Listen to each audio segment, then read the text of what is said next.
Hello friends, new year അല്ലേ? നമുക്കൊരു sweet ഉണ്ടാക്കിയാലോ? നമുക്കിന്ന് ബീട്രൂട്ട് ഹൽവ ചെയ്യാം കേട്ടോ. അതിനായി 2-3 ബീട്രൂട്ട് ഞാനിവിടെ ഗ്രേറ്റ് ചെയ്തെടുത്തിട്ടുണ്ട്. ഇനി അതൊരു കുക്കറിലേക്ക് ഇട്ട് കൊടുക്കാം. എന്നിട്ട് അത്യാവശ്യം പാലൊഴിച്ച് നല്ല പോലെ ഒന്ന് വേവിച്ചെടുക്കാം കേട്ടോ. ബീട്രൂട്ട് നല്ല പോലെ വേവണേ, അതിനായി നമുക്ക് കുക്കറിലിട്ട് വേവിക്കാം. ഇതുപോലെ ഒരു 2-3 വിസിലടുപ്പിച്ച് വേവിക്കാം കേട്ടോ. ഇനി ഒരു പാൻ വെച്ച് കൊടുത്ത് അതിലേക്ക് 2 ടീസ്പൂൺ നെയ്യ് ആഡ് ചെയ്ത് കൊടുക്കാം. ഇനി ഇതിലേക്ക് കാഷ്നട്ടും കിസ്മിസും ഇട്ട് ഒന്ന് റോസ്റ്റ് ചെയ്തെടുക്കാം കേട്ടോ. എന്നിട്ട് അത് കോരി മാറ്റി വെക്കാം. ഇനി അതേ നെയ്യിലേക്ക് തന്നെ നമ്മൾ വേവിച്ച് വെച്ചിട്ടുള്ള ആ ഒരു ബീട്രൂട്ടിൻ്റെ മിക്സ് ഇല്ലേ, അത് ഇതിലേക്ക് ഇട്ട് കൊടുത്തിട്ട് നല്ല പോലെ ഒന്ന് ഡ്രൈ ആക്കി എടുക്കാം കേട്ടോ. ഇനി ഇതിലേക്ക് 2 ആപ്പിൾ അരച്ചത് കൂടി ഞാൻ ചേർത്ത് കൊടുക്കുന്നുണ്ട് കേട്ടോ, ഒരു ഫ്ലേവറിന് വേണ്ടിയിട്ടാണ്. അതും കൂടി ചേർത്ത് കൊടുത്തിട്ട് നല്ല പോലെ ഒന്ന് മിക്സ് ചെയ്തെടുക്കാം. എന്നിട്ട് ഇനി ഇതിലേക്ക് 1 കപ്പ് പൊടിച്ച പഞ്ചസാരയാണ് ചേർത്ത് കൊടുക്കുന്നത്.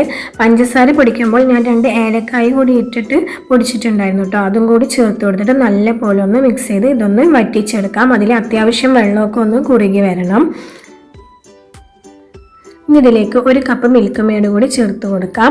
അതും നല്ല പോലെ ഇളക്കി ഇതുപോലെ ഡ്രൈ ആക്കി നമുക്ക് എടുക്കാം കേട്ടോ. ഇനി ഇതിലേക്ക് നമ്മൾ മാറ്റി വെച്ചിട്ടുള്ള കാഷ്യൂം കിസ്മിസും കൂടി ചേർത്ത് കൊടുക്കാം. ഇനി 1 സ്പൂണ് നെയ്യ് കൂടി ചേർത്ത് കൊടുത്താൽ നമ്മുടെ ഹൽവ ഇവിടെ തയ്യാറായിട്ടോ. നമ്മളിനി പുതിയൊരു വർഷത്തിലേക്ക് കടക്കണില്ലേ? സന്തോഷവും സങ്കടവും ഇണക്കവും പിണക്കവും ഒത്തിരി തമാശകളും ഒക്കെ നിറഞ്ഞ ഒരു വർഷം നമ്മളിൽ നിന്നും കടന്നുപോയില്ലേ? അപ്പോൾ എല്ലാവർക്കും പുതുവത്സരാശംസകൾ നേരുന്നു. അപ്പോൾ ഈ ഒരു ന്യൂ ഇയർ അല്പം മധുരം കഴിച്ചതിനെ നിങ്ങൾ തുടങ്ങട്ടെ കേട്ടോ. അപ്പോൾ എല്ലാവരും ഹാപ്പിയായി സന്തോഷമായിരിക്കാം കേട്ടോ. എങ്കിൽ ഒരിക്കൽ കൂടി happy new year to all. Okay then by.